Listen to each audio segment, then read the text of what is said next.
gentlemen, boys and girls, welcome to Fenway Park.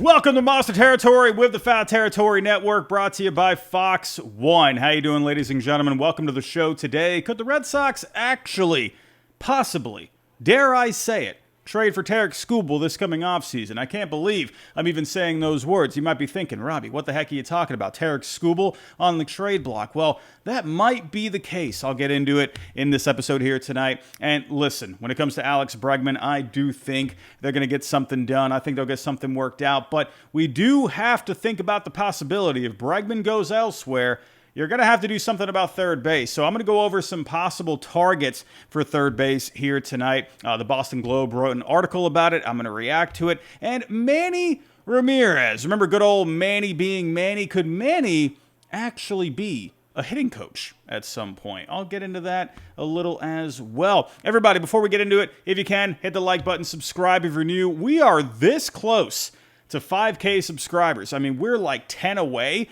at this point. If you can help us out, I'll love you forever. If you're with us on Nesson, thank you for watching here. Appreciate you all joining.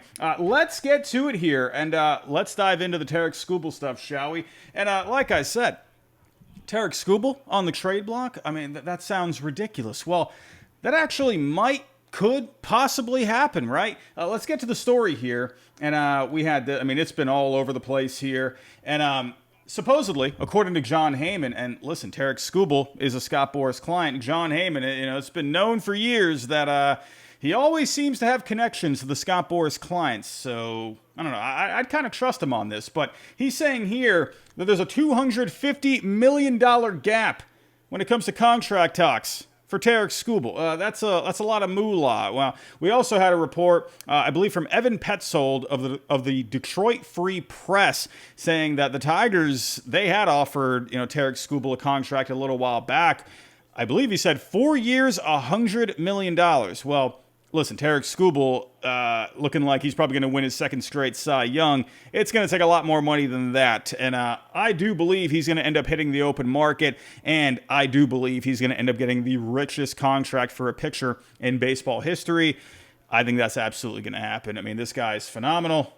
My goodness. I mean, if it wasn't for Tarik Skubal, Garrett Crochet probably would win the Cy Young in the American League, but that's how good Tarik Skubal's been. And let's go over the numbers here with Skubal this past year. 31 games, a 2.21 ERA, 2.45 on the FIP, a 6.6 F4 overall. He had 11 strikeouts per nine, 1.5 walks per nine. Are you kidding me? Under a home run per nine? I mean, yeah, I know the Red Sox, they were able to get to him earlier in the season, but I mean, other than that, this guy was pretty much lights out. You just saw what he was able to do against the Mariners in Game 5 in the division round. He looked great, struck out 13.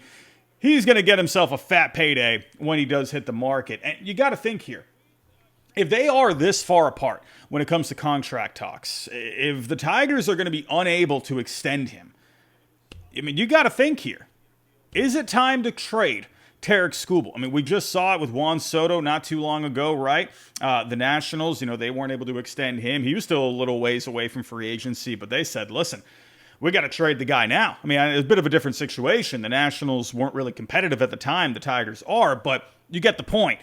If you're not going to be able to extend the guy, you got to take advantage of the value while you still can. And with Skubal, because of the numbers that this guy's been putting up over the last couple of years, and the fact that he's still in arbitration, he made $10 million this past year, you're probably going to see something closer to $20 million for his pay raise for his final year of arbitration. I think somewhere in the $17 to $20 million range makes a lot of sense.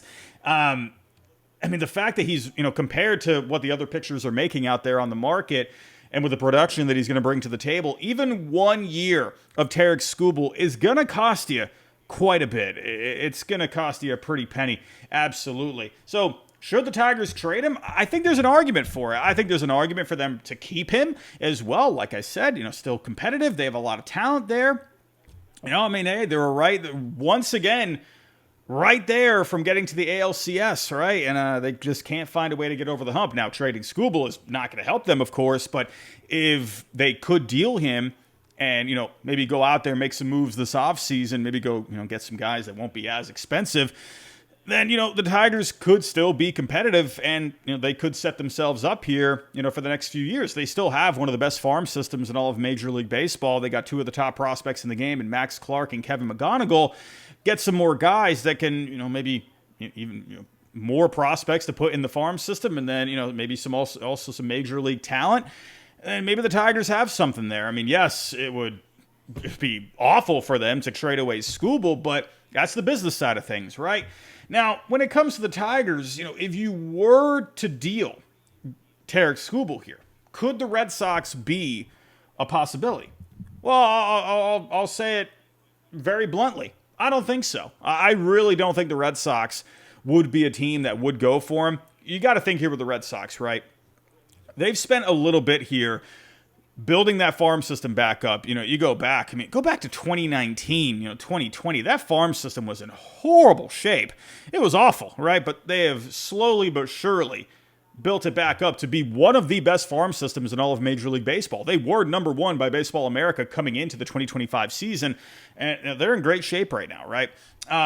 So do I see the Red Sox blowing up the top of their farm system to get a rental in Tarik Skubal? Listen, I understand how good he is. I do. But when you're looking at it from the point of view for the near future and long term, that I don't know if I see the Red Sox doing that, right? If it was for a couple of years of Tarik Skubal, I think you could make that argument, right? The Red Sox, they are finally back in the competitive window. They're finally back to relevancy.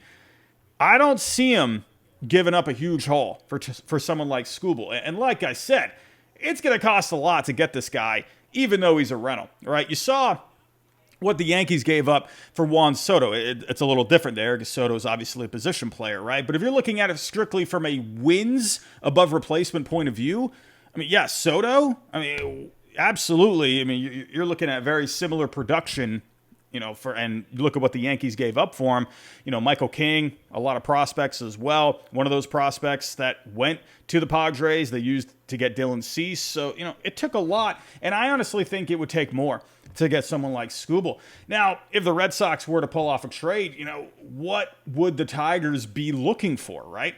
Well, I'm looking at the lineup right now, and you got a lot of lefty bats, right? You got Colt Keith, Kerry Carpenter, Riley Green, Parker Meadows, Zach McKinstry, a lot of lefty bats. So I wonder if they would want to have a right-handed bat possibly in the mix, but you're not even close to getting a deal done by just sending a bat. I'm imagining you're going to have to send back some pitching as well, especially if you're going to lose someone like Skubal. Now, they do have some pretty decent arms already. Casey Mize had a decent year. Reese Olson, he's on the younger side still. He's shown a lot of promise over the last couple of years. Troy Melton showed some good things this past year. Jackson Jobe, he's going to be back eventually. He had to get Tommy John, so it's going to be a little bit longer until he comes back, but you got him in the fold. I would imagine they would at least want a major league ready arm that can go into the rotation right now, and even then some, right? Some more pitching to put back into the farm system. Again, it's going to cost a lot. So what could a trade possibly look like if the Red Sox were to do something like this? Well, I'll tell you right now, I think at least either Peyton Tolley or Connolly Early, at the very minimum. I could even see a scenario where it would take both those guys, right? So I wanted to ask yourself, after seeing Tolley and Early this past year, would you give up both of them for 1 year of Tarik Skubal? And here's the thing, it doesn't even stop there. You're not even close. I would imagine, now I know I said they would maybe prefer a right-handed bat because they got a lot of lefties, but could you do someone like Willie Abreu, possibly? Hey, he's a lot of power from the left side, great arm out in right field, good defense. I think maybe that could be a possibility. But, it's not going to stop there. I don't know, people keep mentioning Christian Campbell as maybe a possible trade target. Could you do someone like him? His value did go down a lot this past year, right? He started off hot, but then he kind of fell off there. He got sent back down to AAA. But could that be someone that the Tigers could maybe be interested in? You got someone like Franklin Arias, the number one prospect in the system. I could see someone like him. Good shortstop prospect. Speaking of shortstops, would they want Marcelo Meyer? Actually, hold on a second. I've completely glossed over the elephant in the room. Would they start off with someone like Roman Anthony? I think that's very possible. Now, do I think Roman Anthony is going to get moved for Tarik Skubal? Absolutely not. But do I see the Tigers saying, hey, Skubal's really good. If you want him, you're going to have to give us Roman. Of course, the Red Sox would hang up the phone. I mean, there's no way. But yeah, I do think his name would come up. I don't think he would go back in a possible deal. But that's where I could see the Tigers being like, okay, well, maybe Marcelo Meyer. I could see the Red Sox still saying no. At that, again, he's a rental. So it's, I don't know. The password, Yostinson Garcia, absolutely, I could see him in a deal, right? I think you could definitely send him back, right? If you were to send back a couple of bats, I think he could definitely be one. That's a right-handed bat that, hey, he's as close to Major League ready as you can have, right? So I think he can absolutely be a guy, right? I mean, you just keep going down the list. You know, they want another pitcher, maybe Brandon Clark, right? Luis Perales, I could see teams being very interested in him. I don't know. Would they want another Major League ready starter? You know, Richard Fitz, Hunter Dobbins, right? They are dealing with injuries, but still, they've shown they can pitch at the Major League level. The list goes on, ladies and gentlemen. You know, Mikey Romero, you want him? Hey, how about it, right? So, do I think the Red Sox have the pieces, have the players, the young talent to get a deal done for Skubal? I do. I think they do, but will they? I don't think they will. I'd be shocked if they did. If they did, I absolutely think it's going to take at least Holy or early, maybe even both. I could see someone like Willie Abreu. I could definitely see someone like Yostinson Garcia, the password in there. I could maybe see someone like Christian Campbell. Then again, even then, I wonder if they would even do that. They just signed him to a long-term extension. There's a lot of promise with him, despite the down year he ended up having. I think they're still very high on him. I don't think they would trade away Christian Campbell for, again, a rental. It is a rental, right? Yes, he could absolutely improve your chances to win a World Series, but you got to think with the Red Sox here. They want to stay relevant year in, year out. They don't want to do this thing where they're going back and forth every single year, right? Win a World Series, last place. Win a World Series, last place. You know, they don't want to do that anymore. They want to be getting to the playoffs every single year, just like the Dodgers are, right? That's the blueprint. That's the blueprint John Henry's been trying to go after for quite a while now. I don't know. I just have a hard time seeing it. They've built this farm system up for sustainability, right? Not just to unload it for someone like Skubal. So that's kind of where I'm at. I think they got the guys to get it done. I just don't think they will. Now, could I see a team like the Mets where they've also built up their farm system? But, I mean, look at the year they just had. They just completely choked in the final month. I could definitely see them being a team very motivated to look to get a deal done. They got a surplus of young pitching over there. Jonah Tong, Nola McLean, Brandon Sproat. I could see one of those guys, right? They got some other prospects like Carson Bangs, Jet Williams there. I think they have the guys to get it done. But then also for the Mets, you know, I mean, you got Steve Cohen there, right? They got the money. Now, I think Skubal, no matter what, is going to end up going to free agency. But maybe the Mets can make it interesting. Hey, we'll slap down $350 on the table right now for you. You want to stick around for the next 8 years if he does like his time there? I mean, why not? You know? That's what I think Skubal's going to end up getting. I really think it's going to be something in that $350 to even $400 million range. I absolutely think his AAV is going to be higher than $40 million per year. You are going to get the best production out of Skubal over the first half of the contract. There will be some regression in the back half, but Skubal, this is a guy where he's just on another level. And you look at, you know, the guys in the past that have done well, you know, going into their mid-30s, right? You look at Justin Verlander. You look at Max Scherzer. You know, I think Skubal, with, you know, what he's been able to do here the last couple of years, I don't see why this guy couldn't go on to have a good, long career. So, yeah, I mean, you're definitely going to be paying a lot for him. I think it's going to be somewhere $350 to $400 million. Now, is it going to go over 400? I don't know, Scott Boras, right? And he's obviously the best pitcher on the planet right now. I think it could happen. We'll see. But do I see the Red Sox doing it? Probably not. We are going to get to some third base targets here. We'll go over the Boston Globe article when it comes to thinking about life without Alex Bregman. Again, I want Alex Bregman in the fold, but you got to think about the other possibilities. Before I do, though, we do have a word from one of our sponsors tonight. I'll be right back. This is for everyone listening right now. What are you wearing right now? And why isn't it MeUndies? Kratz, it is time for everyone to upgrade and get that super soft micro modal glory. So good that you don't want to take it off. The reason I'm stone facing you is because that's how soft they are. It's ridiculous. Like I don't even understand what kind of material it is. It's got to be something space age for your butt.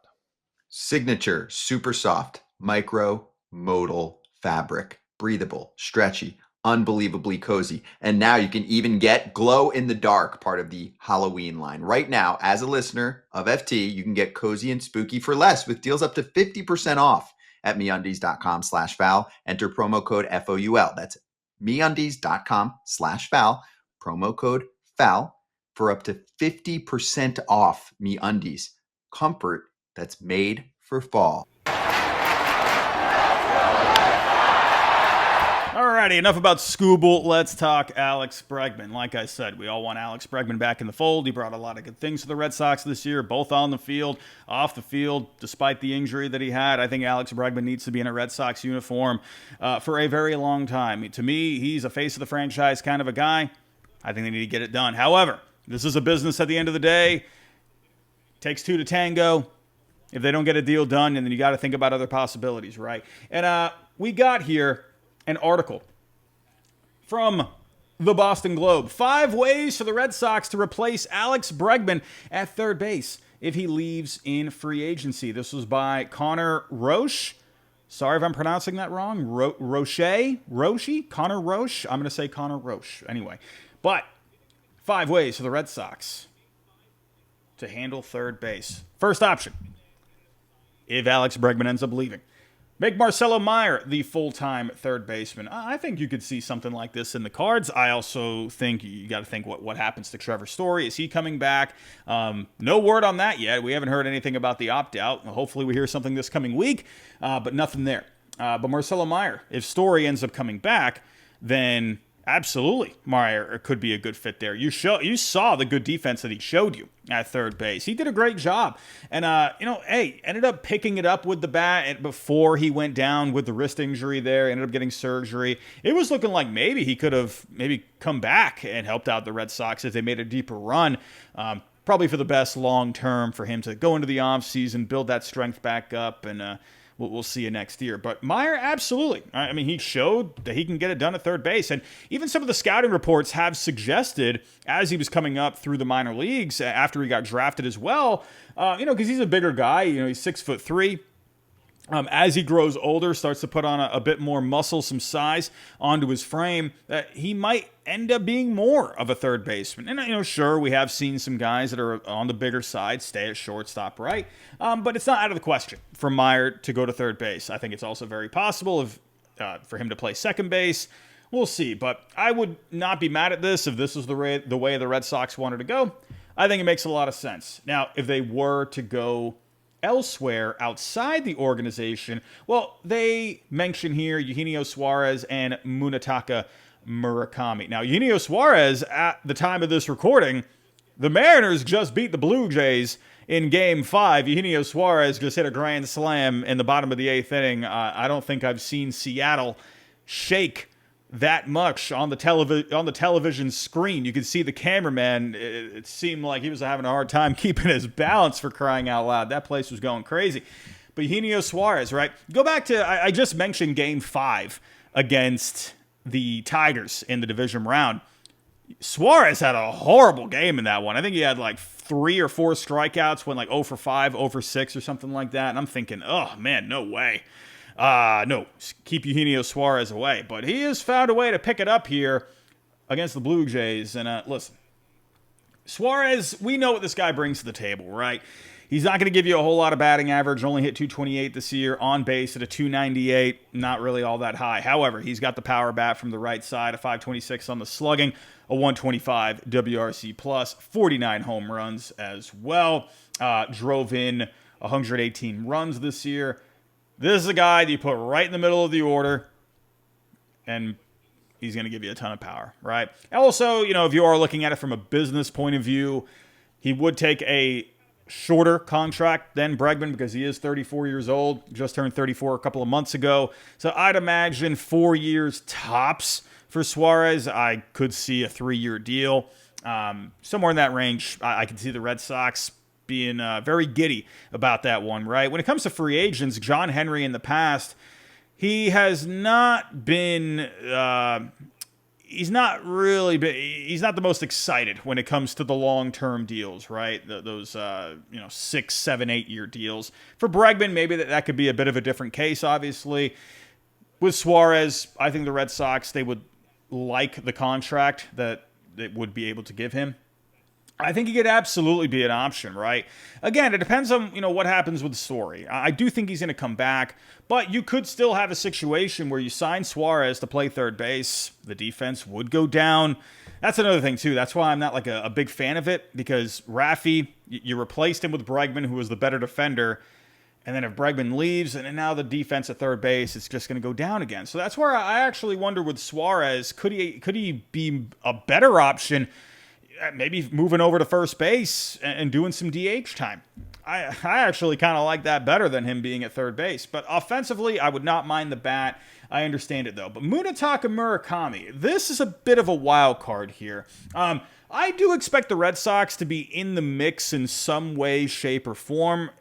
When it comes to a guy like Murakami, the power that he's displayed over in Japan, he set a record for home runs for a Japanese-born player back in 2022 with 56 at only 22 years old, for crying out loud. My goodness, that's crazy. And he's hitting great this year. He did come back from injuries earlier in the year. He did miss some time, but this guy's been hitting great over the 56 games so far. Has a 379 on base, a 663 on the slugging, 22 homers over 56 games. Are you kidding me? But Murakami is absolutely someone that I think the Red Sox, many teams are going to take a look at because of the power that he has. The metrics when it comes to the batted ball profile, they're just off the charts with him. The problem with Murakami is a high strikeout rate, right around 30% on average over the last several years, and that's in Japan with a smaller strike zone.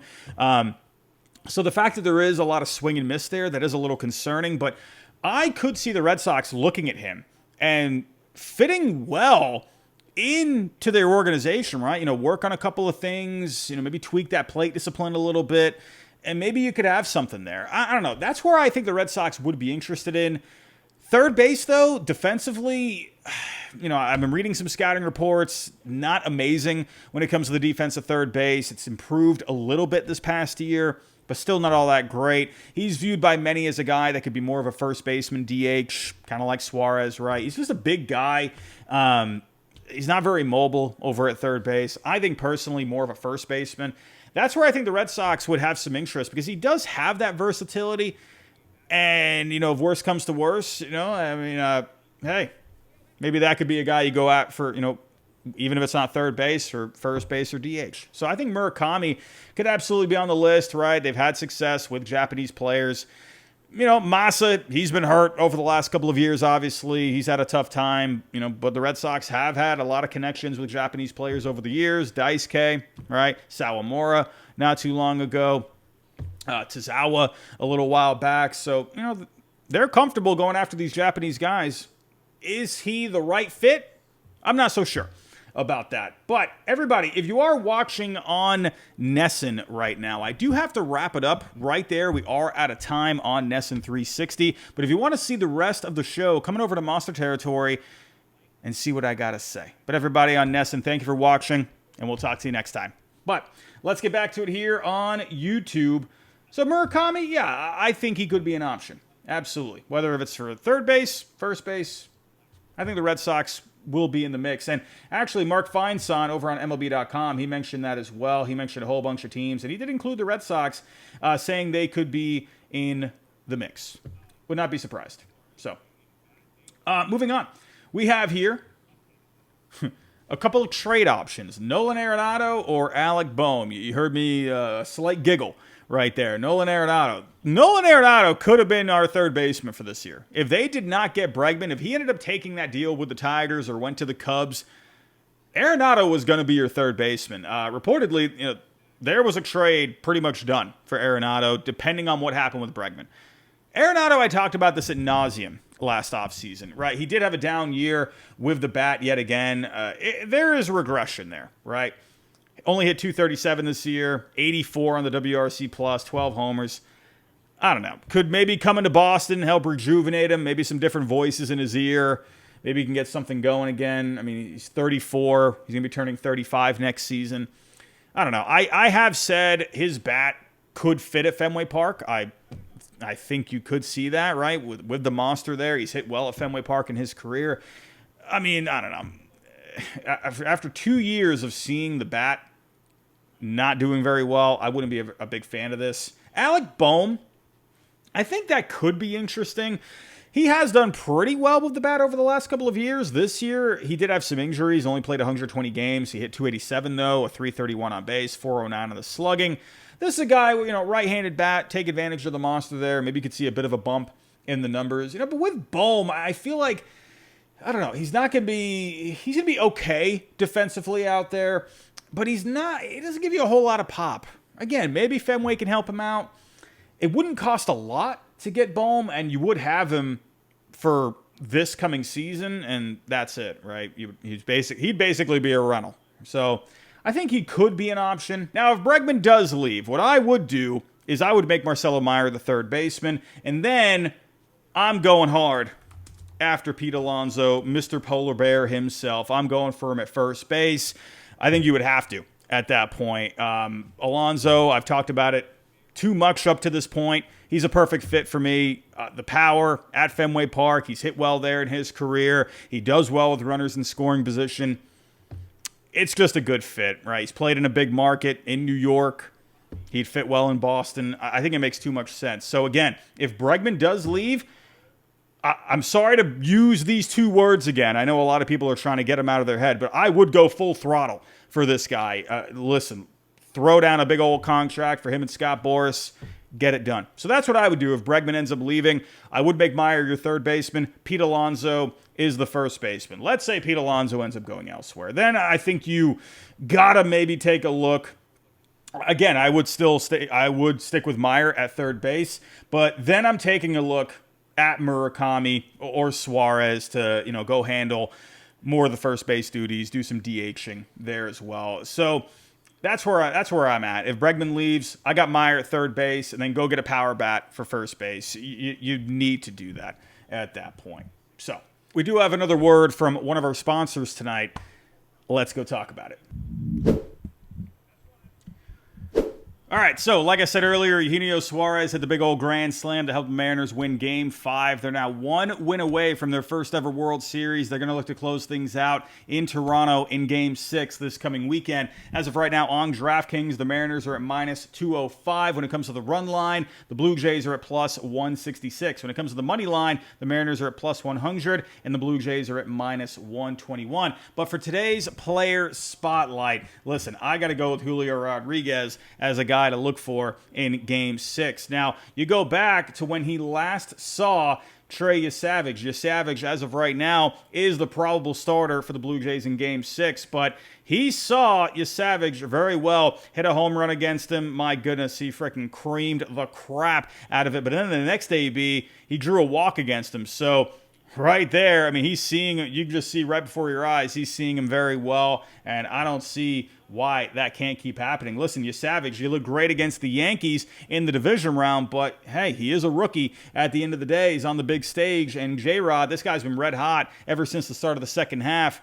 I think J-Rod is going to have himself a good game. I mean, there's a whole bunch of ways you could go for J-Rod here, whether that's a home run, RBIs, runs, hits, whatever it may be. I would absolutely go for the over when it comes to J-Rod, when it comes to Game 6. So that's the way I'm thinking. But everybody, when it comes to DraftKings, go to the DraftKings Sportsbook app. Go ahead and download it. Use the code FOUL. That's code FOUL to turn $5 into $300 in bonus bets if your bet wins. In partnership with DraftKings, the crown is yours. Gambling problem? Call 1-800-GAMBLER. In New York, call 877-8-HOPE-NY or text HOPE-NY at 467-369. In Connecticut, help is available for problem gambling. Call 888-789-7777 or visit ccpg.org. Please play responsibly on behalf of Boot Hill Casino and Resort in Kansas. 21 and over. Age and eligibility varies by jurisdiction. Void in Ontario. Bonus bets expire 7 days after issuance. For additional terms and responsible gaming resources, see dkng.co/audio.